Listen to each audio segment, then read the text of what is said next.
नमस्ते। जय श्रीमन नारायण।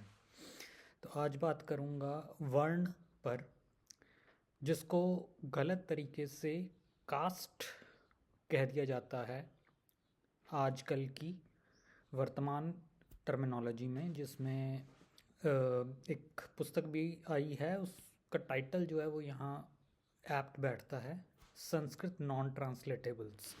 जो वर्ण व्यवस्था है वो कास्ट नहीं है। आज रिजर्वेशन जो है, ऐसी रिजर्वेशन हमारी वर्ण व्यवस्था में कभी नहीं थी। आप एससीज़ को, एसटीज़ को, ओबीसीज़ को रिजर्वेशन देते हो, एससी एसटी ओबीसी कुछ भी हमारे वर्ण व्यवस्था में नहीं है।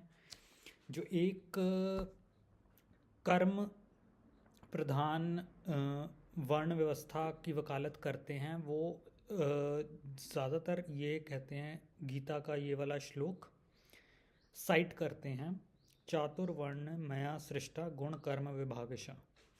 उसका सही अर्थ ही नहीं निकाल पाते, क्योंकि कृष्ण भगवान गीता में ये कह रहे हैं कि चारों वर्णों यथा ब्राह्मण क्षत्रिय वैश्य शूद्र की जो निर्मिति है, जो चारों वर्णों की निर्मिति है, वो भगवान कृष्ण जी ने अथवा नारायण ने या परब्रह्म ने की है। और उनके लिए उनके स्वाभाविक कर्म, उनके गुण निर्धारित हैं।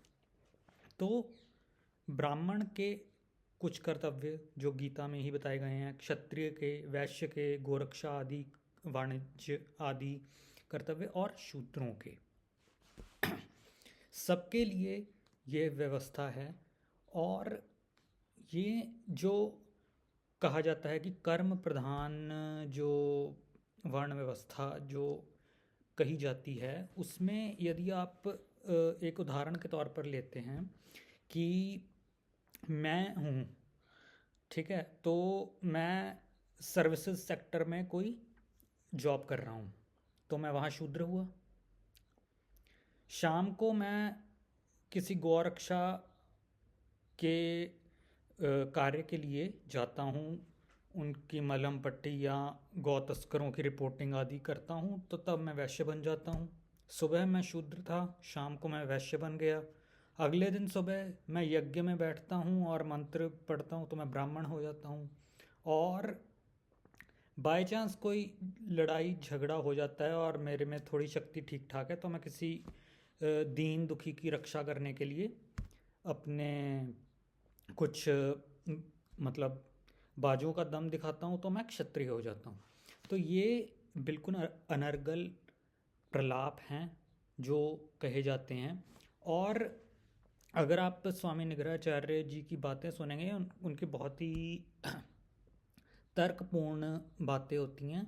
तो उन्होंने क्या कहा कि ये जब ब्राह्मणों के नरसंहार की बात आती है, जैसे पेरियार आदि ने ब्राह्मणों का नरसंहार कहा, या ब्राह्मणों को इस देश से निकालने की बात आती है, तब ये जो कर्म प्रधान ब्राह्मण हैं, जिनको कहा जाता है कि हम कर्म, जो कहते हैं कि जैसे हम अध्यापक हैं तो हम ब्राह्मण हो गए, तो वो कहाँ चले जाते हैं? वो तब क्रिटिसिज्म क्यों नहीं करते? और इसीलिए ये पता चलता है कि जो जन्म आधारित वर्ण व्यवस्था है वही एक वास्तविक वर्ण व्यवस्था है। हमारे यहाँ चार ही जो वर्ण बताए गए हैं, जिसमें ब्राह्मण, जिनका कर्तव्य यज्ञ करना, यज्ञ कराना, दान देना, दान लेना, और विद्या का एक संस्कार, जिसे हम कहें कि शिक्षा देना और शिक्षा लेना, ये 6 महत्वपूर्ण कर्तव्य ब्राह्मण के बताए गए हैं। और वैसे ही गुण भी ब्राह्मण के बताए गए हैं कि सहनशील होना, संयमी होना। तो इस तरीके से हमारा जो the so called caste system, वैसे उसे वर्ण सिस्टम कहा जाना चाहिए। तो ये स्पष्ट तौर पर जन्म आधारित वर्ण व्यवस्था है हमारे यहाँ, कर्म आधारित वर्ण व्यवस्था नहीं है। हाँ, जब आपका एक वर्ण तय हो जाता है जन्म के साथ, तब आपके कर्म निश्चित होते हैं कि आप ब्राह्मण के तौर पर क्या कार्य करोगे, क्षत्रिय के तौर पर क्या कार्य करोगे, वैश्य के तौर पर क्या कार्य करोगे, या शूद्र के तौर पर क्या कार्य करोगे। दूसरा पॉइंट जो आता है कि वेद पढ़ने का जो आक्षेप आता है, तो आपको हम हिंदू असल में असहिष्णु बहुत हो गए हैं। अगर हम सही तरह से देखें, यदि किसी ब्राह्मण का यज्ञोपवीत नहीं हुआ है तो वो भी वेदों को पढ़ने का अधिकारी नहीं होता है। यदि ये कहा जाता है कि द्विजों को ही वेदाध्ययन का एक अधिकार मिला हुआ है, शूद्रों को नहीं है, ऐसा क्यों है?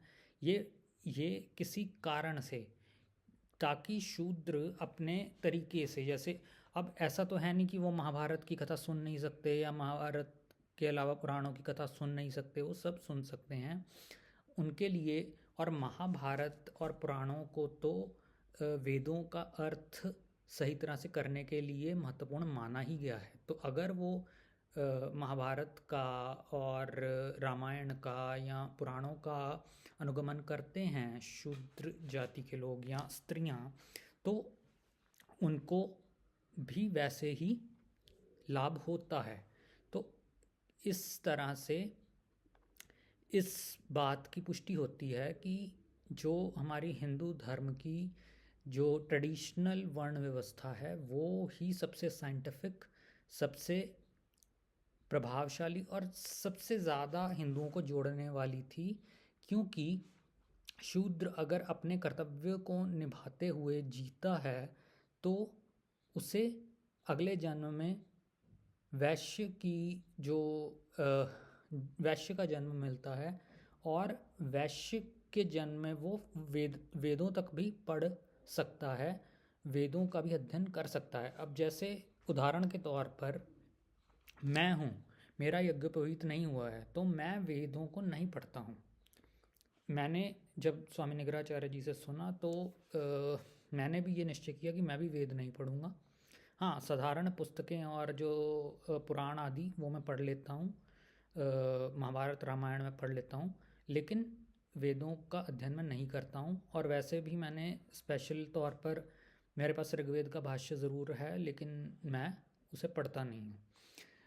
जो आखिरी बात मैं कहना चाहूँगा कि इसमें जो आक्षेप आते हैं कि किसी का भी यज्ञोपवीत हो सकता है, जिसका यज्ञोपवीत हो गया तो वो ब्राह्मण हो गया।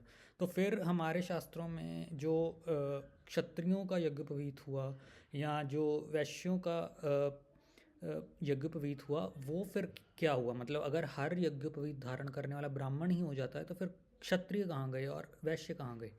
तो इस तरह से एक और कारण दिखाई देता है जिसकी वजह से जो जन्म आधारित वर्ण व्यवस्था की पुष्टि होती है। जय श्रीमन नारायण। हर हर महादेव।